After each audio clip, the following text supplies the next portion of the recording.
Welcome back, Nuggets. This mother clucker's got some thoughts. Let's ruffle some feathers and get into the video. And oh boy, are we going to ruffle some feathers because we know Rachel herself is going to be watching this and she is about to feel seen and not in a good way. But before we get into that, if you would like to support my baby chick of a channel, don't forget to like, subscribe, and hype. And I also just want to point out that I've just released some members-only content on both Patreon as a subscription and single purchase option, as well as YouTube memberships. This content is always going to be stuff that cannot go up on the free-to-view YouTube, because it's basically the point of my members-only content is to address the stuff that I can't address in these normal videos. Just to explain the pricing, I've put the pricing as low as humanly possible on Patreon, and then I've matched it on YouTube. So I really hope that that's affordable for everybody. Treat it how you want to treat it. And I hope you enjoy the content if you watch it. Okay, so let's get into Rachel. Now, as you can probably see by the thumbnail, Rachel now officially has her own color, which means she has her own category, which means she is essentially her own examined individual at this point. I don't know how long-lived this series on her will be. It really is completely up to her how long this will be, because she is still, to this day, making the silly decisions that I think are really beneficial for all of us to observe and analyze and learn from, let's be honest. Now, Rachel has gone and exposed herself as being a mean girl. She absolutely, in all of her quote-unquote behind-the-scenes dealings, has exhibited herself to be a mean girl. Have you ever heard the phrase or something to the effect of, it's really telling about somebody's character how they treat people that they don't have to be nice to? And I think that we're kind of seeing this play out in real time. So let's get into it. If you haven't watched my first video on her, please do go watch that, because there's going to be a great deal of information that I'm not going to reiterate. And so therefore there may be informational gaps missing in this video. Okay, so as at time of recording, Rachel is still losing subscribers. She is currently at 53.7 thousand subscribers, and we're really noticing that the views on her video are dropping quite substantially compared to what she's used to. Basically, in a week, she's now lost over 11,000 subscribers. And while 11,000 subscribers may not sound like a lot, because, if we think about the Colleen Ballinger stuff or, the big YouTubers, they're losing like really substantial numbers. But if you look at this from a percentage basis, she's lost about 16% of her subscribers. And that is quite the hit for a mistake that, when looking through it, there were so many off-ramps that Rachel could have taken at any point, multiple points on this journey, she could have taken to safely exit this scenario that has been going on. But instead of that, we're kind of seeing a little bit of an Amber Lynn style take on this. I'm going to go through the viable options that Rachel has from this point moving forward in order to get what she wants, which I believe is money. But it is worth probably putting on the table that it is possible that this whole lolcow thing that she's found herself in is actually a tactic. This isn't even exactly unprecedented if you think about Nick Ocado, who pulled this off flawlessly. But is it outside the realm of possibility that perhaps she's been building herself as a credible channel just to do something ridiculous like this and then gain herself hate watchers as a lolcow? My gut says that's probably not what's going on, but it is possible, isn't it, my nuggets? It is possible. Now, I had a really interesting comment from one of my nuggets who also has watched Rachel fairly long term, which is great. I'm getting so much really good information from you, because while I'm aware of Rachel, I've watched some of her videos. I wouldn't exactly call myself a fan or a regular watcher. For the newer channels, I haven't had as much time to watch reaction channels since I've become one. So something that one of you brought up was interesting to me, that previously, Rachel had talked about having a full-time job, but apparently she hasn't raised this in a while. So is it possible that this is now her job and she's freaking out because she's actually starting to lose money in her job and potentially have her job threatened and maybe have to go back to normie life? I mean, I don't know her financial situation. Everybody lives differently. She might have a highly inflated lifestyle. I don't know. But I can tell you by the numbers that I think she's earning, and Social Blade is never close, by the way, never ever. But I think by the numbers that she's getting on her videos and what I would estimate she's earning, I think a normal person could live off of that, definitely. Especially if she's a double income household with her girlfriend. I don't know. But if that's the case, if this at some point did become her full-time job, is that not all the more reason to treat it professionally as a business, as something that you need to protect at all costs? That's why I think we're either looking at potentially the lolcow scenario that I just outlined, or we're looking at a potentially silly girl who has made some horrible mistakes that I do think we'll learn from if that's the scenario. Now, one thing that I do want to just point out from my last video, I accidentally aged Rachel by nearly a decade. I didn't mean to do that. I don't take shots. You know that's not me. I'm going to go ahead and not be guessing anybody's age from now, but one thing I will say, nuggets, smoking, not even once. I thought that I was dealing with a bit more of a mature woman than I was, and potentially what we are looking at is a 29-year-old woman who is still acting in an Arrested Development style way, much like the women that I cover, and is operating at a much younger level. Now, Rachel, if this is the case, Rachel might have a falsely inflated sense of wisdom or maturity because of the degree that she's managed to get, that we hear about a lot. And it is going to be something that I break down deeply in this video because it is the thing that I take the most exception to. But in reality, all she's at least at minimum been able to prove with that philosophy degree is that she's able to get through university sufficiently enough to get the grades and get the degree, right? And academics itself is a skill set. It doesn't necessarily mean that you have studied it and allowed it to change you or allowed it to enable you to think better. Okay, so I grabbed some more screenshots from this whole thing, and apparently this isn't even all of them. But Charlie Gold has said that she's not going to continue to talk about Rachel unless her hand is forced. I will be here to speak about Rachel for as long as she is behaviorally relevant to speak about. And I gotta say, my nuggets, this is actually the first Charlie Gold video and live stream that I've watched. For some reason, she just hadn't come across my algorithm, and I really enjoyed her content while I was grabbing these screenshots. So, but anyway, that's aside. Let's have a look at these. Now, I haven't grabbed all of them because I think some of them are not super relevant to what we're talking about here, and that is, who is the real Rachel?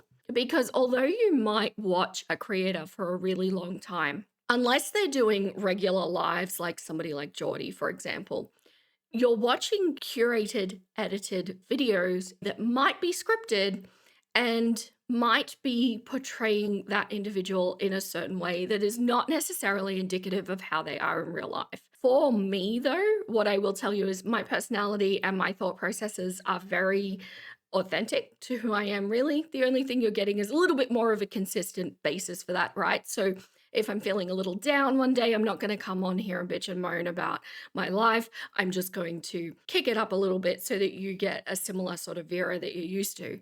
But that would be the extent of my mask, right?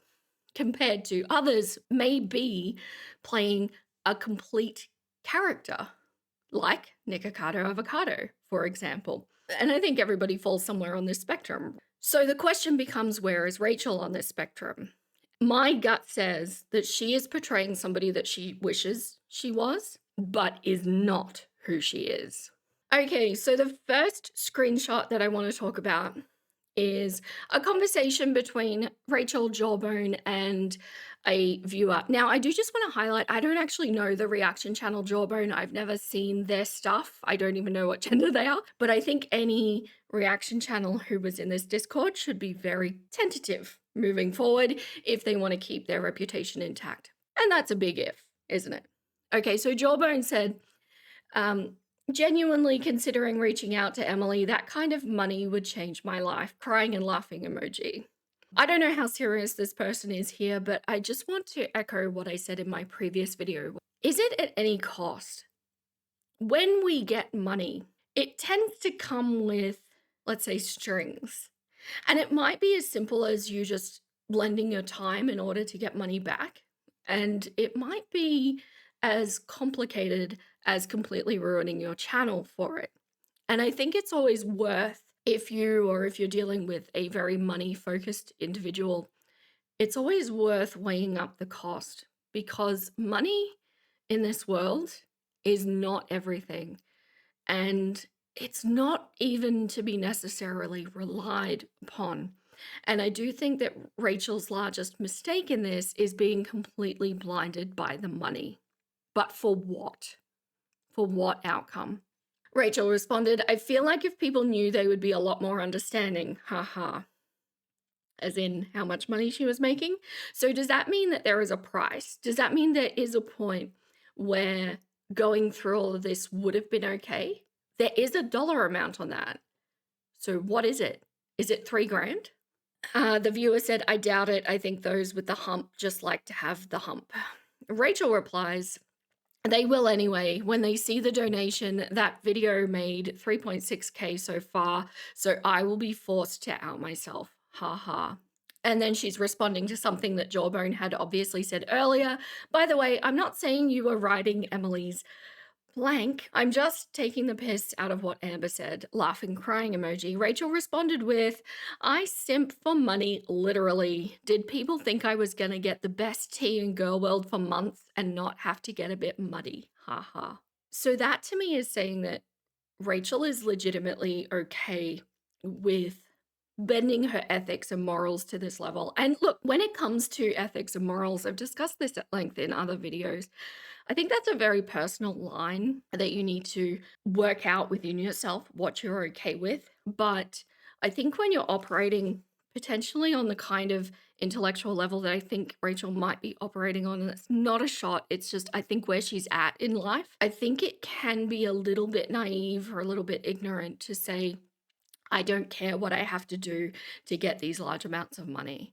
And I think it's a very short-sighted viewpoint where if Rachel really is doing this as a full-time job, and again, I don't know, it's not verified, but if she is, this is not setting her up for longevity to have a career in this space, because she has built her channel completely on integrity and level-headedness and philosophy and critical thought and unbiased thinking, and yet she's now gone and exposed herself on a public forum. You will never get me to think that Discord is not public. Anybody can join it. Yeah, you need a link, but anybody can join it. She's exposed herself to be this completely different person, and to put so much emphasis on the money, it just makes me think that perhaps she hasn't had the opportunity in life to learn that there's actually more important things in life than money. But let's keep going.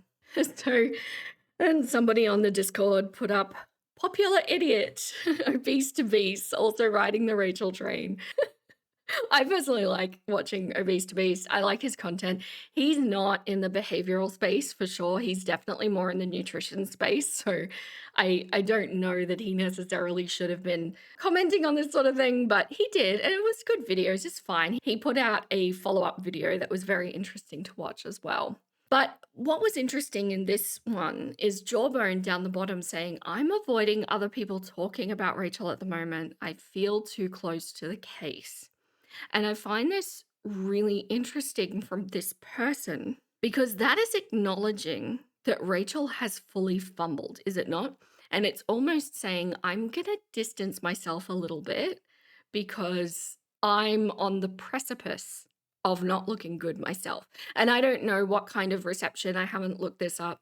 I don't really care, because I'm here to look at the behavioral, right? So I don't really care what this person is doing. But I'm wondering what kind of backlash or reputation Jawbone is experiencing at the moment. And I've just singled out this section just because I don't think it matters what everybody else is saying. I think this is so indicative. Rachel says, idiots Ha ha, I'll lean into it. Hilarious. I'm going to go full Mr. Snowflake mode. I get paid whether they hate me or love me. Ha ha ha. Now, this is true, but once again, this is so contrary. It stands completely against the entire vibe that she's built on her channel, which does have a professional air. And then to turn around and do this, it's short-sighted and it's naive. But this is probably the bit that I think is most telling when it comes to Rachel. And somebody mentioned it in my comments of my last video as well. And I'm like, is that in writing? Because if that's true, that's horrendous. So Rachel said, I've always thought Charlie Gold is a twat. Now, for my non-Aussie, non-Brit nuggets, if you're not familiar with that term, it is a vulgarity. It is on a similar level to the C-bomb. You know, the Aussie favorite C-bomb, 4-letter word. I don't think I can say that on YouTube.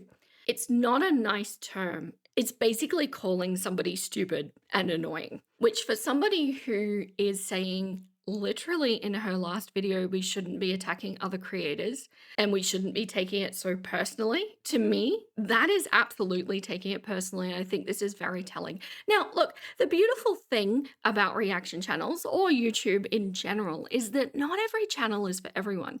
There's so many different creators out there with so many different takes that you can literally pick the one that suits you.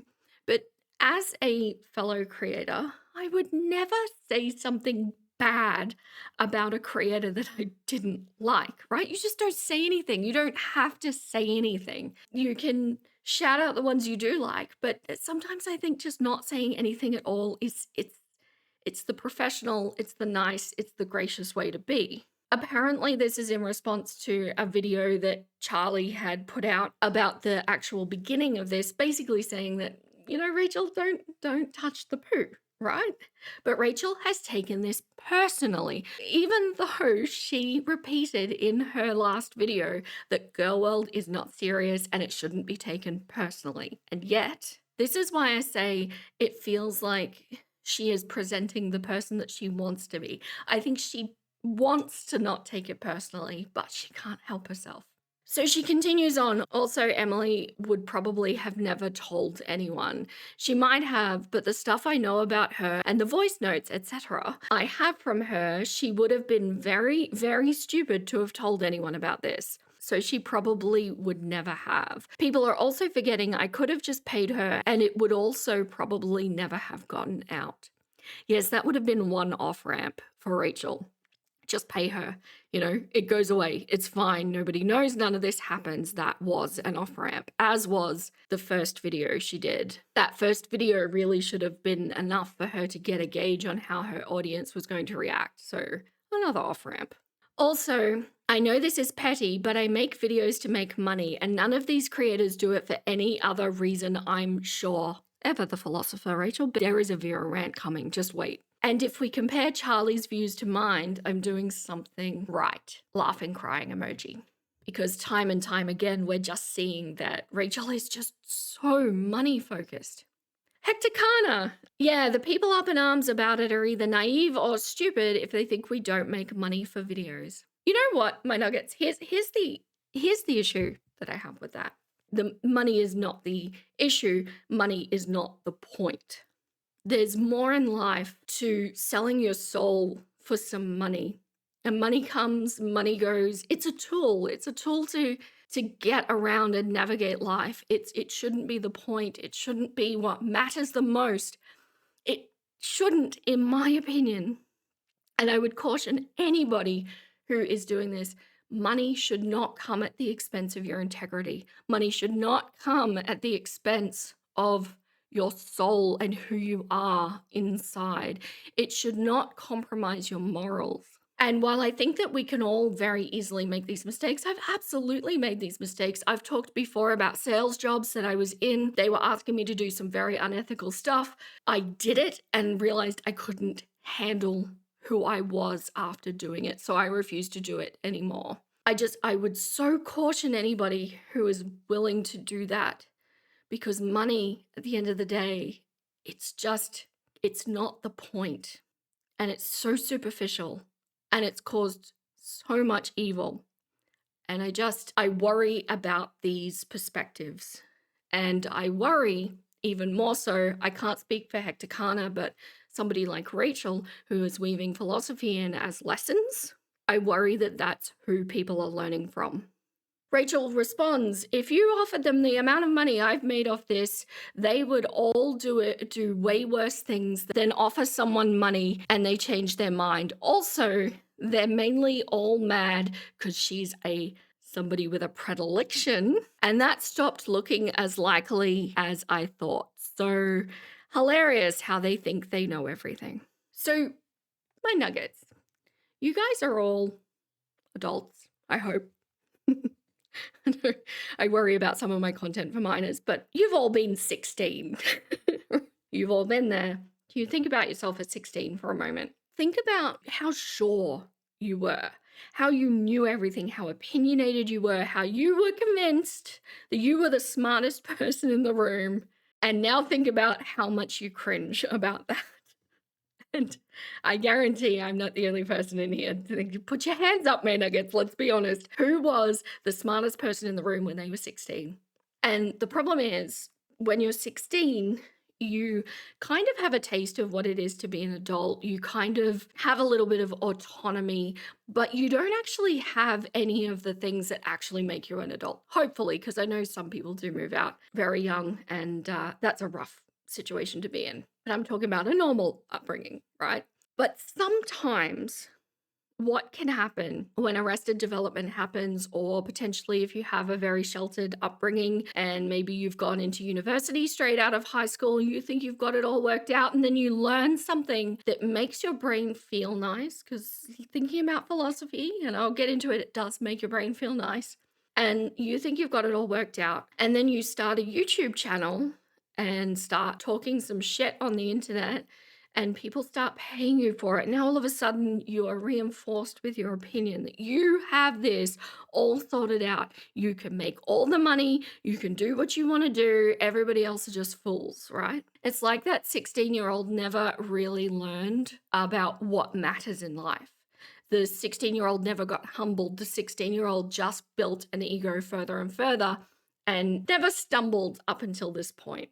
Which, hint heart, I'm not going to say I haven't made these egotistical mistakes. And I think it's worth considering that we all make these sorts of mistakes, right? We've built ourselves up, our britches got a little too big for us, and then we had to be humbled and we got pulled down a few pegs. And then we start to get introduced to real life. This is not an uncommon mistake.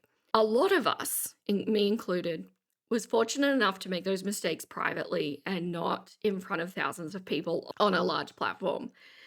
That is unfortunate for Rachel. But I think where my patience starts to wear with Rachel is that she's saying all of the right things, but she's not actually learning from her mistakes. Comparing that with somebody like Anne Boleyn, where she's never learning from her mistakes, but she's also not saying the right things. So it's almost like somewhere in the psyche of Rachel, she knows what should be happening, but she just can't seem to get out of her own way to get there. This is why I say it's always really important to give people room to grow, because we all have traveled this path to some degree. Maybe not in the same context, maybe not in the same severity, but we've made these mistakes, right? You've all been humbled, right? If you haven't, I'm giving you the sus Vera eye and may insinuate that it is coming shortly. No, I joke. It's an important lesson. It's good to be humbled. So we give room for people to grow, because if you're able to look back on your 16-year-old self and cringe, it's because you had room to grow. But we can still call out the behavior. We can still hold people accountable. We can still say you are not taking responsibility for your mistakes. And we can absolutely still use them as illustrations to learn from. So moving on to the money payment. Rachel's instincts originally on this was that it felt wrong. I feel a little bit weird about it too, just because of I don't know, something's off about it. This whole situation is off though, but I don't like it. But anyway, she's been telling us that she's trying to contact back. And interestingly, on the subreddit, they put up this screenshot And this is Beck saying, I've seen a lot of comments about this. I haven't gotten a message from her, but it's okay if she wants to send it. She doesn't have to message me either. Which is making people now think, okay, Rachel has already exposed herself for not being appropriately transparent. She's also exposed herself for bad conduct on a public forum. And now it's kind of looking like she never messaged back, which makes it look like she's wanting to keep the money, which, whatever. Maybe it would have been better to just keep the money and be done with it.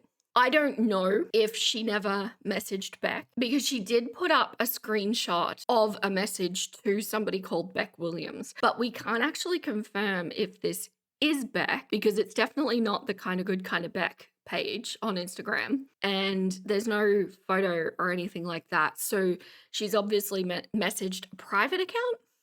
It's odd.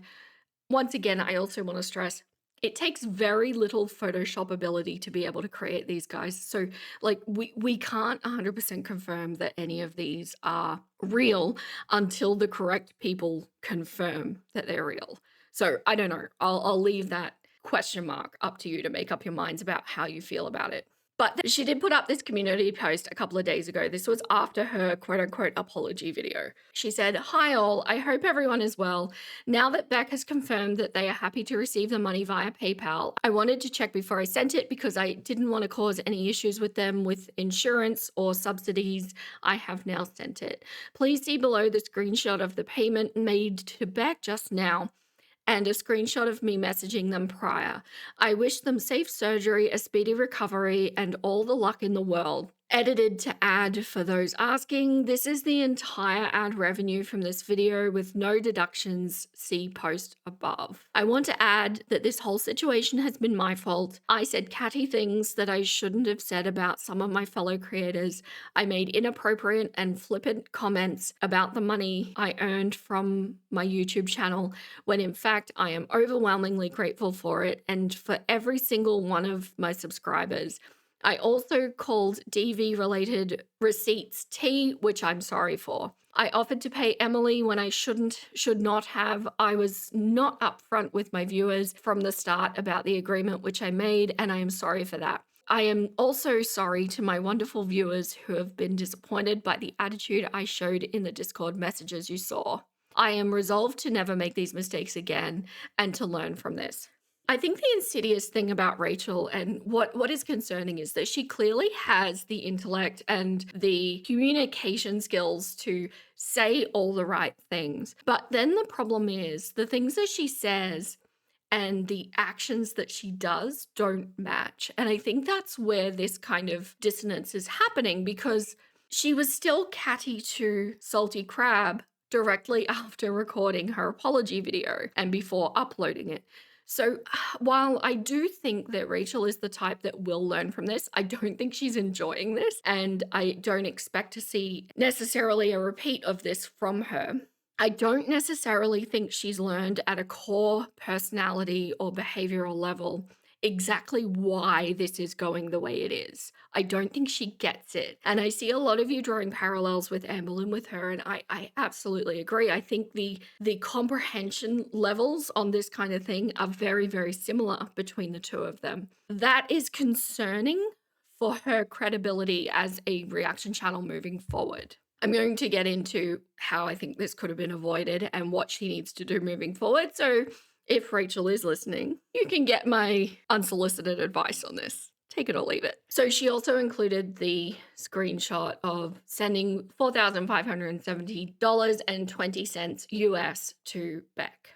So getting into another example of why I think her actions don't match her words. So Obese to Beast put up a video with a photo of Rachel and a photo of Amberlynn with the quote, "Obese to Beast is an idiot," which is obviously referencing the post about the popular idiot. Now, I love the way Obese to Beast handled this. He really kind of took it in stride and he laughed at it and he kind of made himself part of the joke in order to move forward with this. The video is great, by the way, if you haven't seen it. It's not his usual kind of video, but I like the way he handled it as a public figure, and it's so on brand for him, to have a little laugh at himself. He doesn't take himself too seriously, and I love that. But regarding Rachel's behavior, it was found that she was in his comments. And now she has been in a lot of videos, leaving a lot of comments. She hasn't left one on my video, but I think it would be a poor move for her to say anything to a channel as small as mine, because it would be really punching down.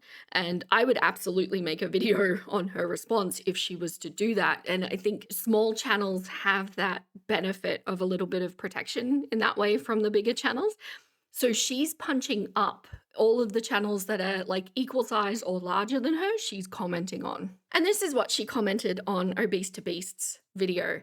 And it's all the way at the bottom, by the way, my nuggets. If you want to scroll, it's been downvoted to oblivion. She said, "Respectfully asking you to change this thumbnail. I didn't and never would call you an idiot. I've loved your content for ages. A picture of my face and a quote I didn't say is a bit much, no?" This is so Amber Lynn coded. This is Amber Lynn. Why is she in other people's comments section asking them to take down a thumbnail, which, by the way, it doesn't even, I didn't take it to imply that that's what she was saying. It's a catchy thumbnail. It's what we all do. It's what she does. She is no different. She has done this over and over with Amber Lynn. But to go in there and ask another creator to change their thumbnail because you don't like it is so entitled. It is so entitled. It's not like he's put up there saying, "Rachel said I'm an idiot," or "Rachel calls me an idiot." It's not lying. It's barely even misleading. It is eye-catching. And if you were to click on the video, he almost immediately says what the situation is. And he said that it was a Discord screenshot calling him a popular idiot, which he kind of liked. But this is so beyond her rights as a fellow creator. It's crossing a line. And this is well after her apology video.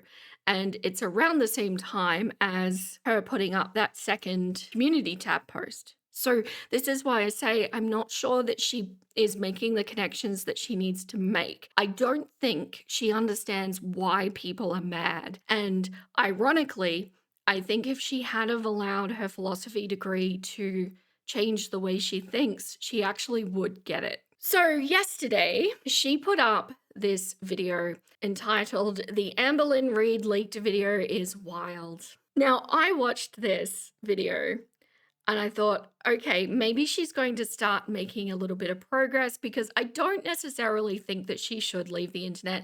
She's not going to be cancelled. This is going to be forgotten. I said that in my first video. I'll say it again. This will be forgotten so long as somebody stops fanning the flames. And that's why I say I don't know how long this series will be on her.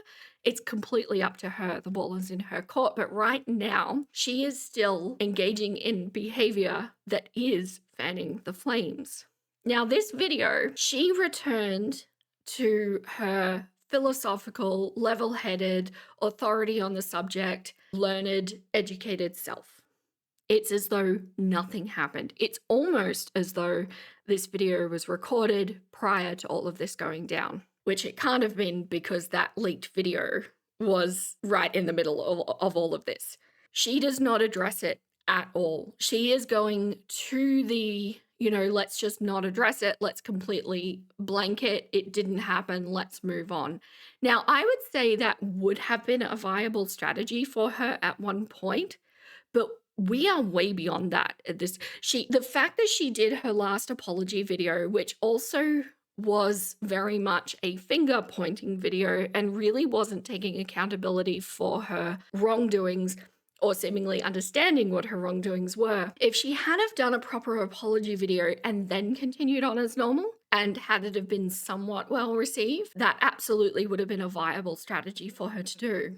But the fact that she did the video that she did, the just moving on and pretending that it didn't happen is no longer an option. This is off the table at this point. It's too late. People are now going to fixate on the fact that they feel like she doesn't understand what she did wrong, and they're just going to hound her for what she did wrong.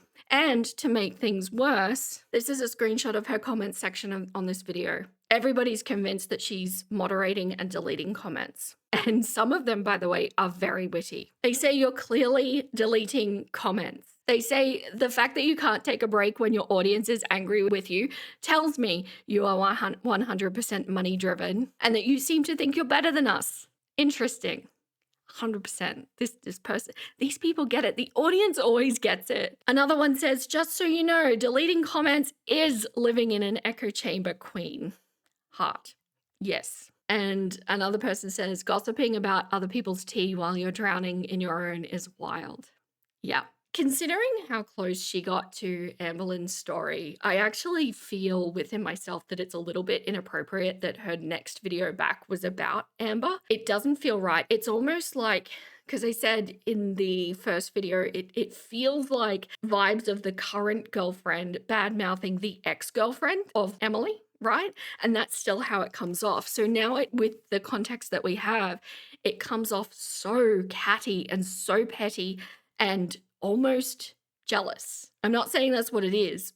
I'm saying that's how it comes off. Which brings me to a point from my last video, because another amazing nugget mentioned this in my comment section and I managed to put it together. And then we're going to get into where I think this needs to go. And then we're going to do an epic Vera rant. Oh, yes, we are. Okay, so in my last video, I went through the screenshot where she said that Emily sent her a smoking video. And I thought that was a little weird. And Jawbone thought that it was like dipping her toe into video calling. And Rachel said, I flirt a little, not gonna lie, I wanted the tea. Now, somebody mentioned that she has an eccentric interest. For those of you who are new, I'm just saying eccentric, but egg-centric, right? This is Vera the Chicken. An egg-centric interest in watching people smoke. And thank you again to the subreddit, I found this. A night out and my girlfriend sparks one social cigarette, I cannot help but find it insanely hot. Even though I know it's awful for her, it still looks good.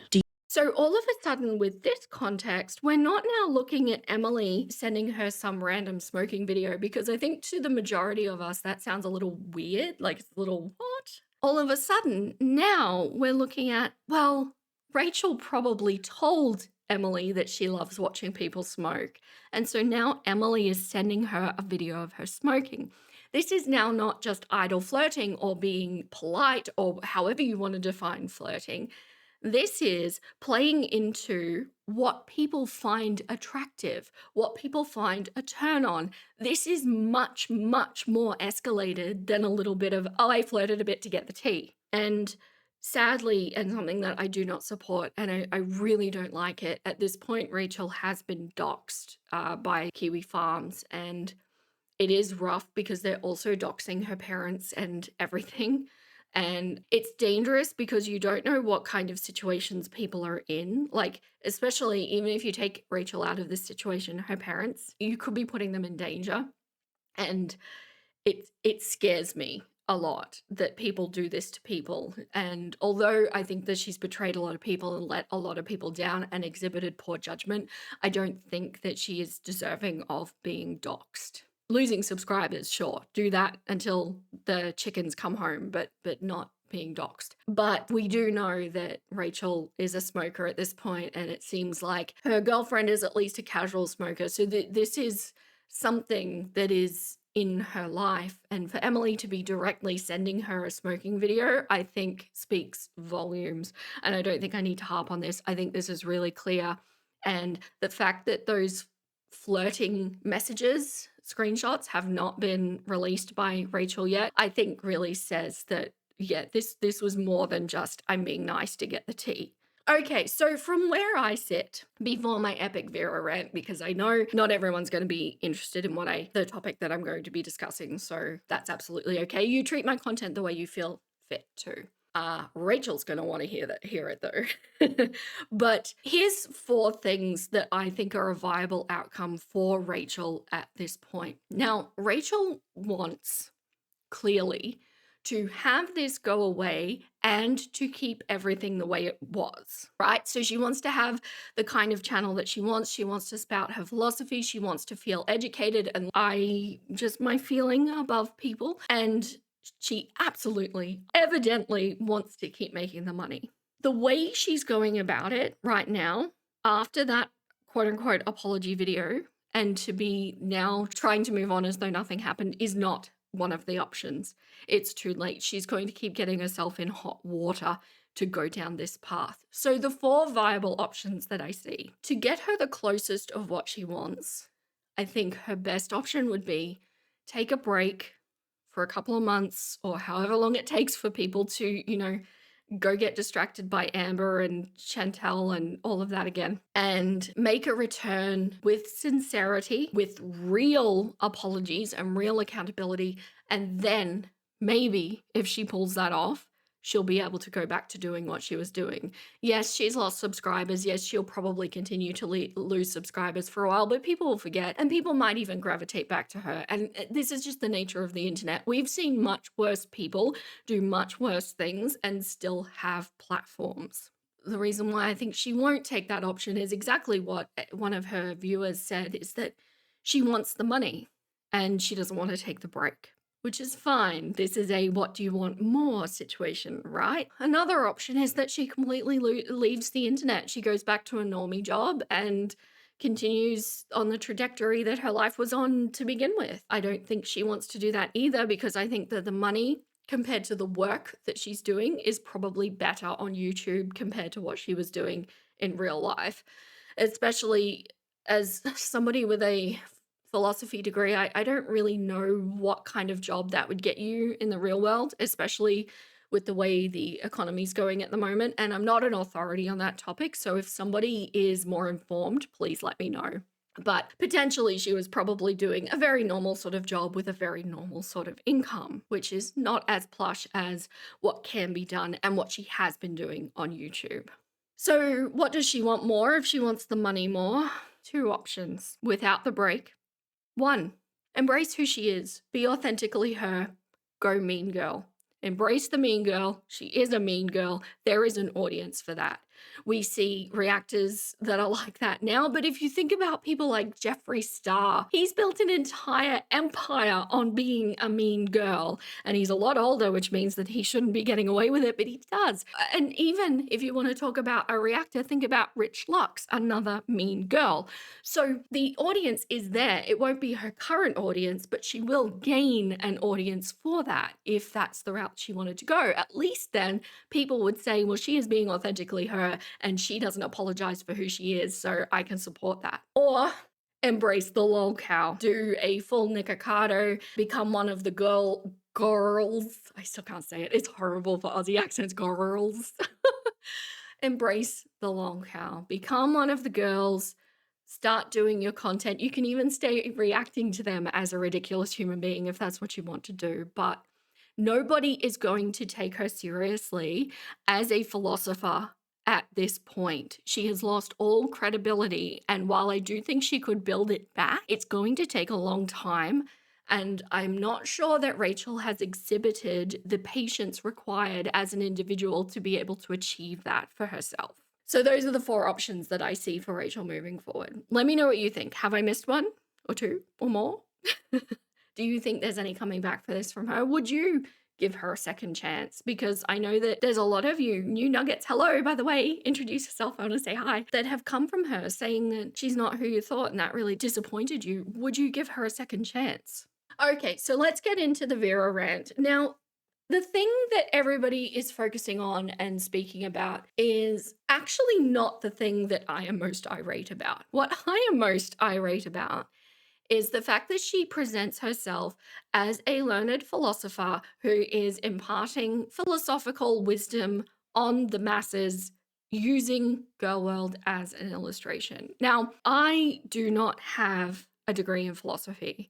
My interest in philosophy, and I know that it may not have been super evident, but I have been weaving in philosophy into most of my videos because I think it's interesting to think about things in this way. I just don't necessarily label it philosophy. I got interested in philosophy basically as an effect of my childhood trauma. Now, if you want to hear about why this is the case, go listen to the first section of my first Gypsy Rose video. I go into basically that my mother constructed my whole life that was a lie, and then when I learned that it was a lie, my world fell apart. It's almost indescribable to have your foundation rocked on that level. But in short, what happened was I learned that literally even the tiny little things were all lies when I was 26. And to try and reconcile that in your brain is a really complicated task.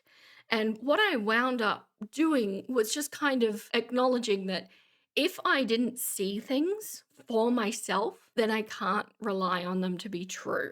And even to a point when you consider gaslighting or coercion, even the things that I did witness may have been taken out of context, and I can't necessarily trust that either.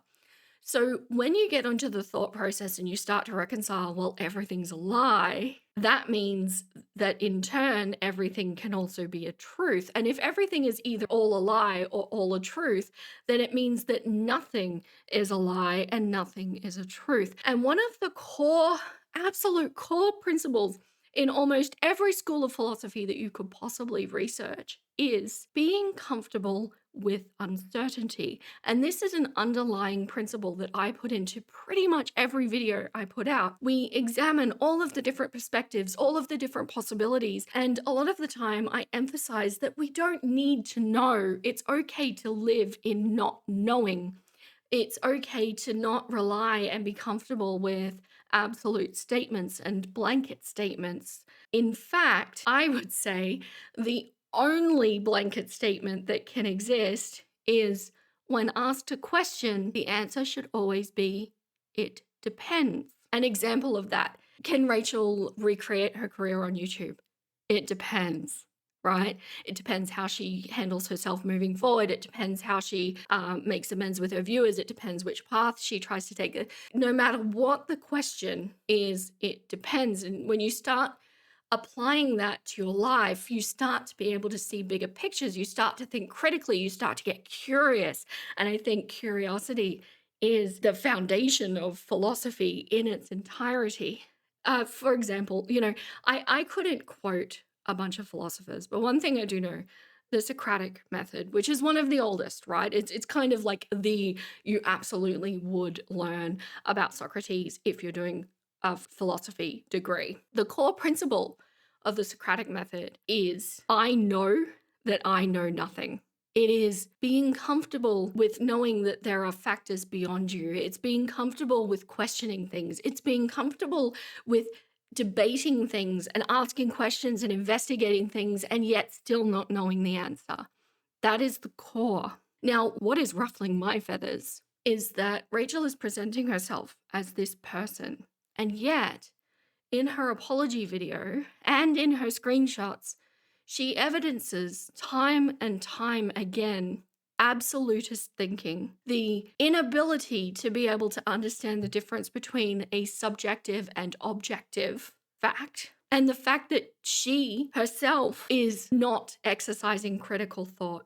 And I think it's very telling in a situation like, obviously, she's being very attacked at the moment, and that is not going to feel good. Of course, it's not going to feel good. And of course, the natural response is going to be feeling a little bit defensive. But somebody who is well practiced in philosophy is at least going to be stepping back and going, okay, what don't I know? What don't I understand? What perspective am I not seeing? And how can I get the most of what everybody wants and what I want to be able to move towards everybody's goal? And there's absolutely, all we're getting is a brick wall of, oh yeah, but that person was shit too. So, go be mad at that person. And here's some examples. These are just little clips from my last video. No girl world content creator who pulls any number of views is only doing it for the love. People don't sit in their office and edit for like hours and hours and hours a day just for fun. They do it to make money. And every content creator, if you ask them if they're honest about it, they'll say, yeah, I'm doing this to make money. One of the reasons anyway is that they're doing it to make money. So, right, if we're listening to that, you can hear no girl world content creator is only doing this for love. People don't sit in their office and edit for hours and hours every day for fun. Every content creator if you ask them and they're honest about it, will say, yeah, I'm doing this to make money. Every single one of these is an absolute statement, right? Because she is not leaving any wiggle room for anybody else. And even worse, to the point, she's boxing people in that if they say they're doing it for the love, then they're lying. This is the antithesis of learning philosophy. More examples. Is that me flirting with somebody to get more tea is really no big deal, and it happens in a multitude of jobs. And if you think it doesn't, you're objectively wrong. It happens in a multitude of jobs, and if you don't think it does, then you are objectively wrong. This is not an example of an objective fact. Do people flirt in their careers to get ahead? It depends. It depends. I had so many of you popping up in my comments of really good examples why you don't flirt in your careers to get ahead. And there were teachers and nurses and female electricians, which I thought was great, by the way, and models and dancers and all of these people that don't flirt in their careers to get ahead. So are they objectively wrong? Am I objectively wrong to say those people don't flirt in their jobs to get ahead? This is a subjective statement. And for somebody with a philosophy degree, this is like philosophy 101 stuff, the difference between objective and subjective. And in fact, I think a lot of us even learn that in school. But philosophy even goes deeper because, just as an example, I won't go too deep, but this is really fun to think about. If you have a cup, it is a vessel that you drink from. Is it a cup? And you say, yes, this is a cup. Look at it. I can drink from this. It is a vessel. If you break the handle off the cup, is it still a cup? Yes. If you take a chip out of the side of it, is it still a cup? Yes. If you smash it, is it still a cup? No. Okay, so objective fact, it is a cup, except that there is a line where it goes from being a cup to not being a cup. So if there is a line that indicates that the cup is no longer a cup, where is that line? My point being, philosophy kind of takes things deeper into questioning even what we might consider the objective to be. And it's to challenge the thought of what the thing is and what it does and our perception and our intent of the thing. It's fun to think about, and it's why I kind of weave it in. You know how this mother clucker likes to think about things, and that's what I do. More examples. It's pretty clear that somebody who was in that initial Discord basically was mad at me because I said that I didn't like other content creators or I thought their content wasn't very good.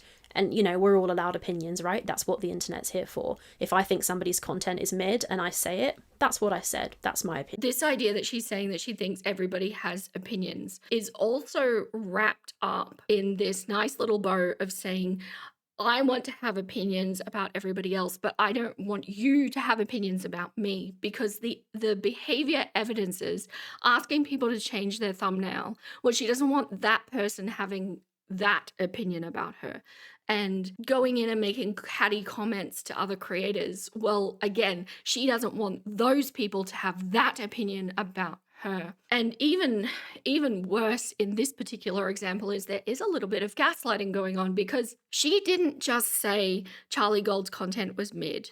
That's what she's trying to distract us into thinking. She called Charlie Gold a twat. That is very different than saying, oh, this content's just not my cup of tea. I don't really watch it. I'm more interested in this. That is saying this person is a twat. That is a vulgarity. That is a name. She's calling Charlie Gold a name, like a high school girl would do. She's still not approaching this as somebody who practices philosophy would, because there would be a lot of questioning and a lot of analysis into her own state of being and what she wants to do and where she's heading to and what is the point of heading to that. But we're still kind of approaching things from a very emotional point.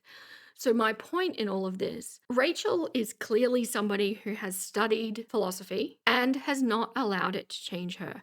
She is using her philosophy degree as armor rather than as genuine wisdom. She's completely missing the fundamental principle across almost all of the philosophical traditions is embracing uncertainty, embracing the I don't know, and recognizing that truth is often contextual and often lies in the gray. And yet we're being met with just absolute statement after absolute statement after absolute statement. I'm not an expert in philosophy. This is a passion that I've stumbled across and something that really helps me navigate my past and be able to articulate it to my lovely nuggets, such as yourself. It should change the way you move through the world. You should embrace that, in fact. And Rachel can sit there and tell you about philosophical concepts, but when the pressure is on her, when she feels attacked, when she is defensive, those blanket statements and absolute certainties, that's not how someone who's really internalized philosophical thinking. So, how should this have been handled? She missed some really significant signs. So, 5 months ago, when she exposed, Emily's DV story, people didn't like it then. There was a poor response to that, and that's what made Charlie Gold make a video on it. It's literally everybody in her sphere saying, no, don't do that, don't. That would have been a great time to stop and just go, yeah, okay, minor mistake, cool, let's just keep doing what we've been doing. But instead, she is getting caught up in the subscribers rising, the quote unquote fame, the feeling powerful of having information that other people don't have. She got caught up in the money. And so she continued to make the mistakes. How should she have handled it once she had already continued to make the mistakes? She had already told Emily that she was going to split the money with her. That shouldn't have happened. And hopefully, Rachel will never make that mistake again. Once again, I just want to underline that I don't have a problem with people paying for information. If that's what you want to do, do it. But make it a once-off payment. Don't make it a splitting your ad revenue so that it becomes a collaborative thing. And it becomes a very spurious thing too, right? Had she have just said to Emily, look, I'll give you $1,000 for this information, Emily probably would have said, yep, cool, sent the screenshots, it all would have been done. But since the agreement had already been made, a brilliant off-ramp at that time would have been just give her the money. Do your post, say you're stupid. Yes, it's not transparency where there should have been transparency, but at least it was something. Everybody would have moved on. I think she lost maybe like 500 subscribers at that point, so it wasn't the end of the world. She'd gained like 10,000. I really think at any other point in the journey, up until that quote unquote apology video, she could have just made a really good apology video, taking responsibility, not attacking anybody else in it, and taking full accountability and moving on from that point. But the problem is, I think the final straw was that video, and then surrounding all of the other behavior with it, like the commenting in people's videos.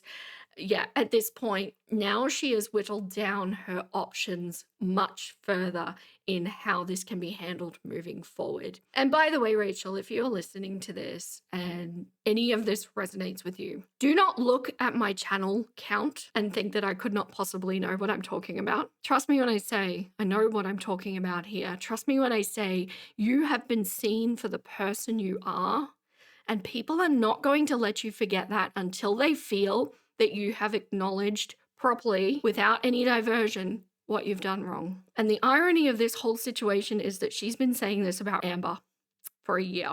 I think it's okay to be disappointed with people. I think it's okay to take a stance. I think it's okay to also hold them to accountability if you feel that's what needs doing. But my biggest message will always be just look, leave her room to grow. She's made a horrible mistake that could have been any of our mistakes. Maybe not in this flavor, but any of our mistakes. Most of us have been brutally humbled at some point in our life, and that's a really good lesson. Rachel is going through that at the moment, and I want to ensure that although I have some very strong opinions about her philosophy claims, I really do want to make it clear that, Rachel, you have room to grow from this. And if you turn this around and you improve your conduct, I will be the first one there singing your praise. Okay, so my nuggets. This is another very long video. I did not intend that. Oh, I have so many thoughts. I hope everybody understood this with the intent that I was trying to get across, and we will see how Rachel moves forward as to whether this continues to be a thing. I'm in the comments. I'm keeping up with everybody the best I can. YouTube's still a little buggy in the message department, so I'm sorry if I miss one, but I'll do my best. If you're still here listening to me, thank you so much. I appreciate each and every one of you. And thank you so much to my cluckers. And thank you to all of the new people coming in from my last members only video. Make sure you go check that out if you can. The if you can is very important, but there is a single purchase option if that's what you prefer. And just while we're doing the thank yous, I just want to say an extra big thank you to Amy for being part of the snack crew. I have recorded the video for last month and I'll just pop it at the very end of this video for anybody who wants to meet the very lovely Danny. And that is all the clocks I have left to give. Stay golden, my little nuggets, and I'll catch you next time. Okay, welcome to another snack crew video. Hopefully you can hear me okay. The weather's a bit rough today. So I decided to put all of everybody's names in a teacup to select who's next because I cannot choose. I don't have favorites. I have taken Ziggy's name out because he was last time. And please excuse any bruises or cuts on my hands. Miss Florence is broody again and she's been taking exception to me pulling her off the nest so that she eats and hydrates. Okay, so let's see. Who's it gonna be?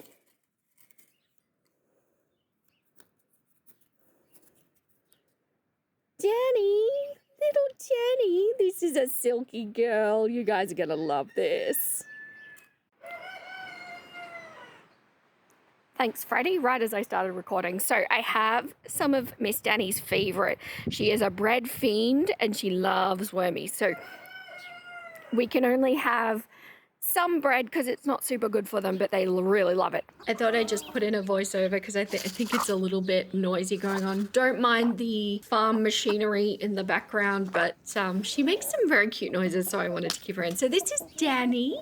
She is one of two of my most recent additions to the flock. She is not a rescue. We actually got her from the only breeder I will go to ever, who turns out to be a 16-year-old boy, but he's building a little business for himself and he treats them so well. They're so healthy and so confident when they come. So if I need to get girls quickly for whatever reason, he's my go-to. He's absolutely brilliant. But Miss Danny is a splash silky. As you can see, she is itty bitty and she is so cute and so bold and so sassy.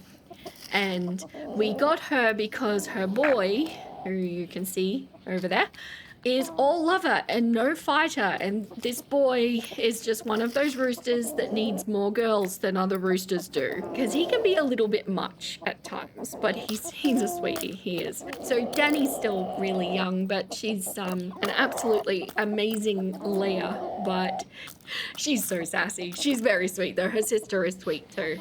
Her sister is Kylie. So Kylie and Danny, after Kylie and Danny Minogue. But thank you so much to Amy again for being snack crew. There are still 9 spots in the snack crew. If you would like to participate in these videos yourself, you can head on over. It's only available on Patreon, not on YouTube memberships. So if you want to be part of it, head on over to my Patreon. But thank you again, Amy.